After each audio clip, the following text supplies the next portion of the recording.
Mga kabasketball, may balakid ba talaga kay Kai Soto? Bakit siya sasama sa Gilas training ngayong February 16? Pero hindi pa rin sigurado kung makakalaro siya laban sa New Zealand All Blacks.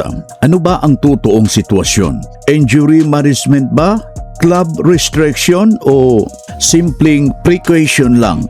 Ang higit sa lahat, paano ito haharapin ni Coach Tim Cone sa paparating na FIBA windows? Sa video na ito, hindi lang tayo mag-uusap ng chismes. Hihimayin natin ang tactical angle, negotiation, side at ang real impact kay Kai Soto sa sistema ng Gilas Pilipinas. Opisyal na sasama si Kai sa Gilas training simula February 16. Pero malinaw, sa ilang reports, hindi pa siya fully 100%.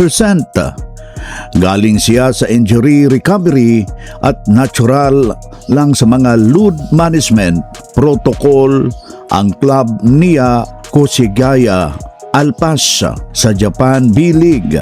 Ngayon, ito na ang tanong. Kung talagang proteksyon ang concern, bakit Japan ay nakakalaro siya halos 25-28 minutes per games kapag healthy? Ibig sabihin ba ito, iba ang trust level kapag club games?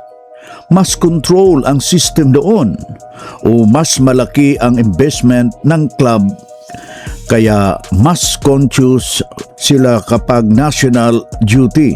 Hindi ito simpleng ayaw lang siya palaruin, ito ay tungkol sa assets protection. Dito magiging komplikado ang sitwasyon. Sa international basketball, laging may tensyon sa pagitan ng club commitment, national team responsibility. Ang club, iniisip ang long-term season nila. Ang Gilas, iniisip ang qualification at momentum ng FIBA windows. Tandaan natin, si Kai ay 7'3". Rare ang ganitong size na may perimeter skill at mobility. Hindi basta-basta napapalitan. Para sa club, siya ang investment. Para sa bansa, siya ang cornerstone. So, ang tanong, paano babalansahin ng career longevity ng national pride? Kung may coach na marunong mag-adjust sa personnel, isa doon si Coach Tim Cone. Hindi siya kailangan ibabad si Kai ng 30 minutos para maging epektiba. Strategic usage ang susi. Posibleng rotation plan. 18 to 18 control minutes. Situational rim protection. Match-up-based deployment.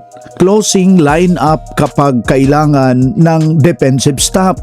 Kapag nasa loob si Kai, bababa ang aggressiveness ng kalaban sa feint.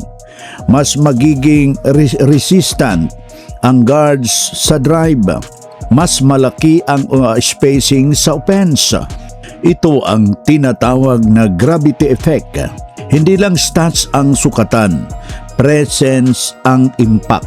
Ang New Zealand All Blacks ay kilala sa physical frontline, structured offense, disciplines and execution. Kapag wala si Kai, mas expose ang rim protection, mas mapapagod ang frontline rotation, mas lalaki ang pressure sa help defense. Kapag meron siya kahit limited minutes, nagbabago ang dynamics ng laro. Hindi lang dahil sa Blacks, kung hindi intimidation factors. Mas malaki pa sa isang laro ang issue na ito. Kung maipapakita ng Gilas na kaya nilang i-manage ang minutes, i-protektahan ang kondisyon ng player susunod sa medical protocol. Mas lalaki ang tiwala ng international clubs. At kapag tumaas ang trust level, mas magiging madali ang pagpapahiram ng overseas base player sa future FIBA windows. Ito ang long-term win.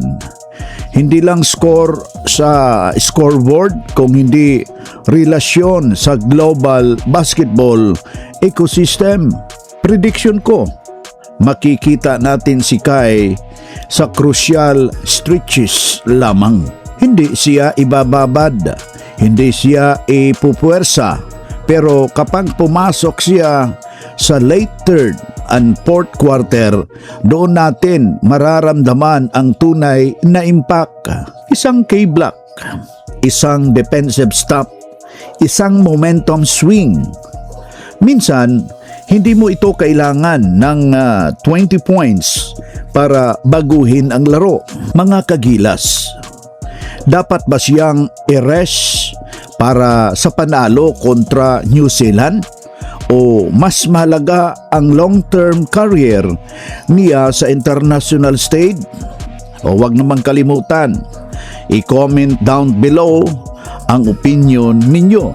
At kung gusto nyo ng mas malalim ang basketball analysis, paki-like, share, and subscribe. Ito ang Prime Sports at ito ang tunay na usapang basketball. Magandang araw, mga kaslam.